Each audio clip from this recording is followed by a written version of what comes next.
여러분, 장단기 금리가 역전되면서 앞으로 뭐 2년 내에 경기 침체가 온다. 리세션이 온다. 이게 경기 침체거든요. 그렇게들 이야기하지만 저는 좀 생각이 다릅니다. 그리고 저 말고도요. 경제 전문가들의 생각이 조금씩 다릅니다. 저는 리세션도 물론 오겠지만 전쟁, 워 리세션, 좀 줄여서 말하면 워세션, 전쟁발 경기 침체, 저는 이게 더 무섭다고 생각을 합니다.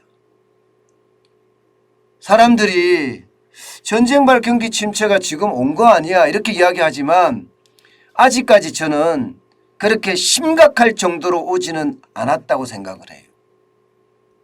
그런 차원에서 보면 말입니다.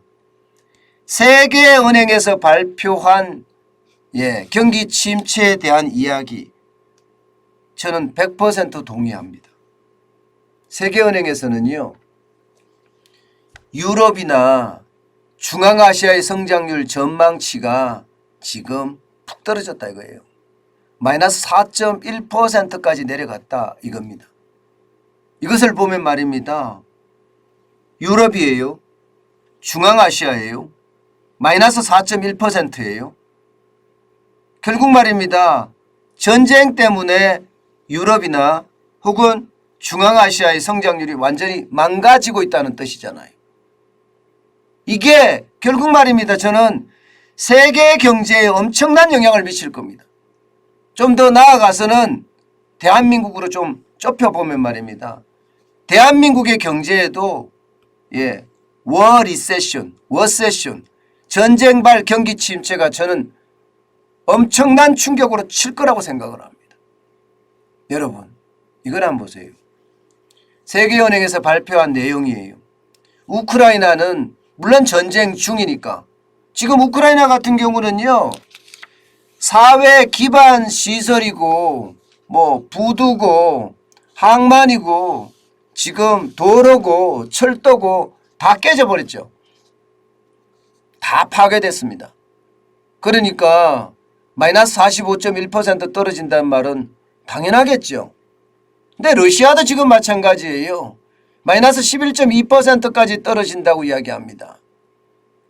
서방의 경제 제재가 그만큼 가혹하고요. 러시아 자체적으로 성장하는 데는 한계가 있다는 뜻이에요. 여기에다가 중앙아시아 마이너스 4.1%라고 했죠. 동아시아도 한중일 제외하고 4.8%라고 이야기합니다.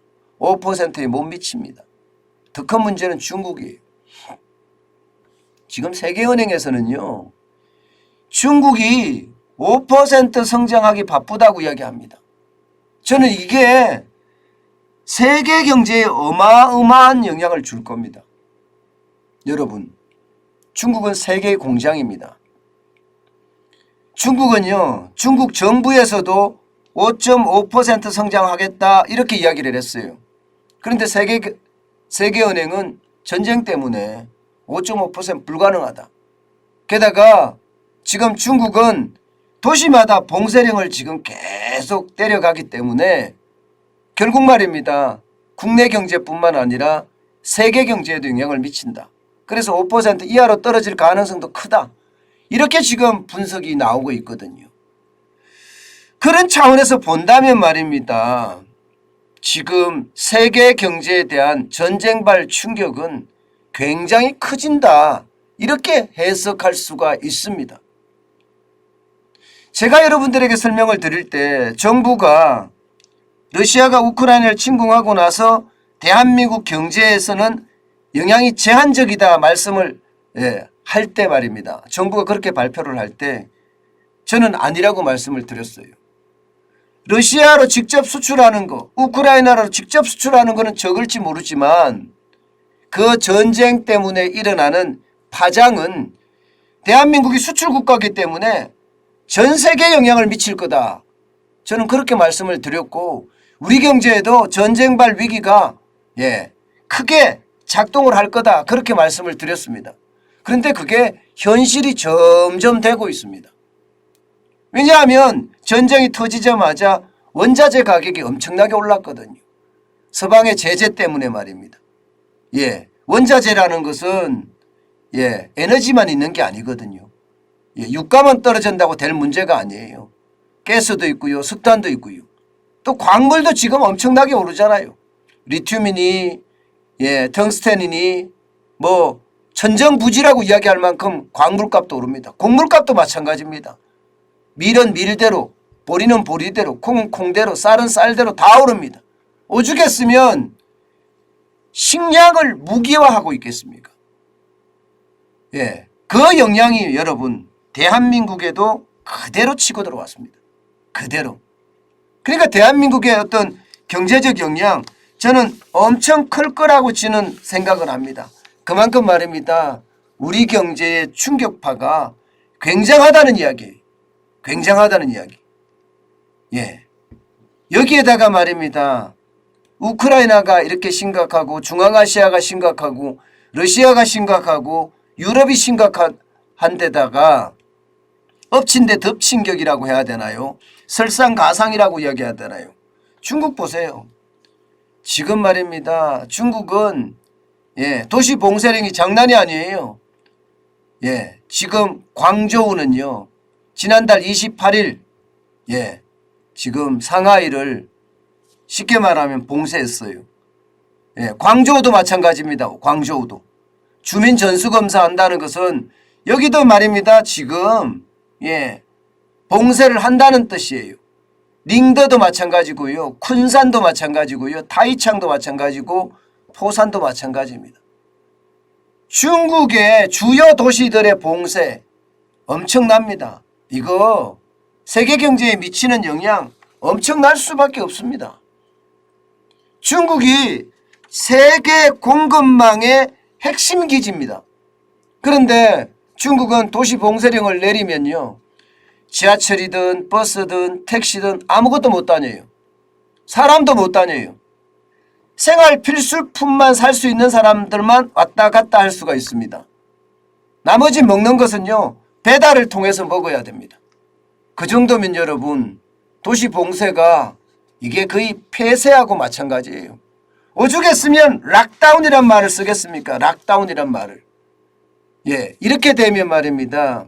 중국의 경제도 저는 무너질 수밖에 없다고 봅니다. 세계경제, 세계은행에서 보는 것보다가 더 심각한 양상으로 갈 수도 있습니다. 그렇게 됐을 때 이게 경기 침체가 괜찮을까요? 지금 중국은요. 5.5% 성장을 한다 했지만 세계은행은 5%. 중국은 실질적으로 말입니다. 5%보다 더 떨어질 거다. 4%대로 갈 수도 있을 거다.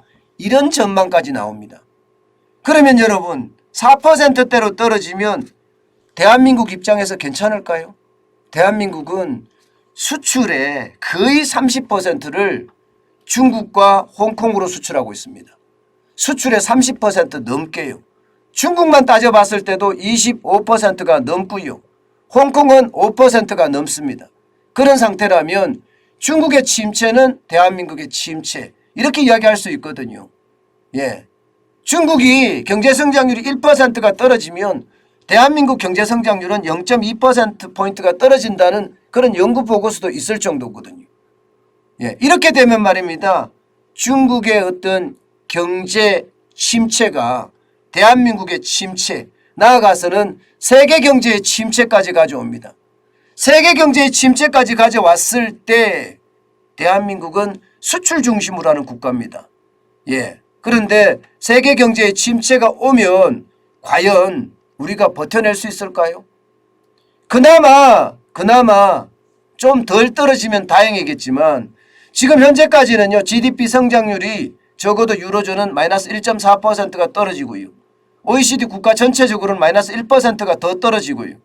미국은 마이너스 0.9%, 전 세계는 마이너스 1.1%가 떨어진다는 그런 전망 보고서도 나오고 있는 실정이거든요. 이런 상태라면 여러분 우리가 생각했던 것보다가 훨씬 더 전쟁의 충격은 크고요. 거기에 따르는 경기 침체는 생각했던 것보다가 훨씬 클 가능성이 굉장히 높아졌습니다. 저는 대한민국은 수출 중심 국가이기 때문에 이게 전쟁과 중국의 경기 둔화는요 우리에게 치명타라고 이렇게 보입니다. 특히 말입니다. 전쟁은요 지금 우리에게 리세션이 아니라 단순하게 경기 침체가 아니라 워세션, 전쟁으로 인한 경기 침체가 아마 시장을 더 강타하지 않겠느냐 이런 예상 저는 해봅니다. 그만큼 말입니다. 전쟁이 장기화되면 장기화될수록 우리 경제에 주는 타격은 엄청날 거고요. 그 타격은 고스란히 우리 서민들이 그대로 뒤집어 쓸 수밖에 없을 겁니다. 솔직히 말입니다. 지금 전쟁발 경기 침체 저는 전 세계 시장을 점점 더 크게 옥죄고 있다고 생각을 해요. 그 대표적인 게 말입니다. 여러분 이거예요. 다우산업지수 지금 엄청 하락했잖아요. 오늘입니다. 오늘 1.19% 내렸습니다. 413.04가 떨어졌고요. 34,304.08까지 빠졌어요. 나스닥도 마찬가지입니다. 나스닥도 2.18% 급락했습니다. 299.04를 기록했고 04가 빠졌고요. 13,411.96까지 빠졌습니다. 지금 보시는 것처럼 말입니다. 물론 이제 이 나스닥이나 다우산업 미국 증시가 빠지는 것은 미국의 어떤 금리 발작이 영향을 많이 미치는 것도 사실이지만 전쟁이 길어지는 것도 굉장히 영향을 미친다고 저는 보는 거죠. 결국 말입니다. 전쟁이 길어지면 길어질수록 세계 경제도 어려워지고 우리 경제도 어려워지고 결국 워세션이 저는 시작됐다 이렇게 저는 평가하는 거죠. 워세션이라는 게 결국은 말입니다. 워 리세션이라는 뜻이거든요. 워 리세션. 워 리세션이라는 것은 전쟁발 경기 침체라는 이야기인데 전쟁발 경기 침체는 저는 올 수밖에 없다고 봅니다. 지금 이대로 가면요. 오늘 다우산업이나 나스닥이 이렇게 떨어지면 우리 경제는 어떻게 될까요? 우리 경제는 또 떨어질 수밖에 없거든요. 또 떨어질 수밖에 없습니다. 결국 말입니다. 이게 시장의 어떤 선순환이 지금 깨지고 있다. 이렇게 봐야 됩니다. 선순환이 깨지고 있다. 원자재 가격이 급등하니까 또 금리 인상을 엄청나게 빨리 하니까 거기에 대한 어떤 선순환이 깨졌다. 저는 이렇게 읽고 있는 겁니다. 여러분 시장 변화 지금 앞으로 굉장히 클 거예요. 게다가 제가 계속 말씀드렸다시피 4월이 위험하다 4월이 위험하다 이 말씀 많이 드렸습니다. 그중에서 하나의 위험은 9월로 넘어갔잖아요. 대출 만기 연장, 원금 상환 유예, 이자 상환 유예 이거 9월 31일까지 넘어갔지만 나머지 위기는 지금 4월에 다 존재합니다. 4월이라는 게 저는 우리 경제에서 굉장히 어려운 그런 상황이라고 생각을 하는데 기본적으로는 이게 쉽게 말하면 지도력 부재가 저는 가장 클 거라고 생각해요. 왜냐하면 문재인 대통령이 새로운 대통령 당선인에게 뭔가 여유를 주면서 함께 정권 이양을 하는 그런 모습을 보여줘야 되는데 그렇지 못하거든요. 지도력 부재는요. 결국 정책의 부재가 일어납니다. 저는 거기에 대한 충격이 있을 수 있는 게 4월이라고 보고 있고요. 여기에다가 세계 경제의 어떤 악재들이나 악재는 4월에 지금 다 몰려 있어요. 중국의 리세션도 몰려 있죠. 경기 둔화. 우크라이나의 전쟁 몰려 있죠. 미국의 금리 인상 몰려 있죠. 5월 4일 날 미국 연방공개시장위원회가 열리잖아요. 그죠? 열리면 이게 0.5% 올릴 거라는 건 자명한 이야기잖아요. 그것도 지금 4월에 이미 나타날 겁니다. 게다가 4월에는요. 배당의 계절이라서 배당도 기업들이 많이 할 거예요. 그렇게 되면 저는 4월의 어떤 위기가 지금보다가 좀 더 심화될 가능성이 크다. 저는 이렇게 읽고 있습니다. 그만큼 말입니다. 저는 전쟁발 경기 침체가 우리 주변에 와 있구나. 이게 자칫 잘못 관리했다가는 펑 하고 터지겠구나 하는 생각 진짜 많이 합니다.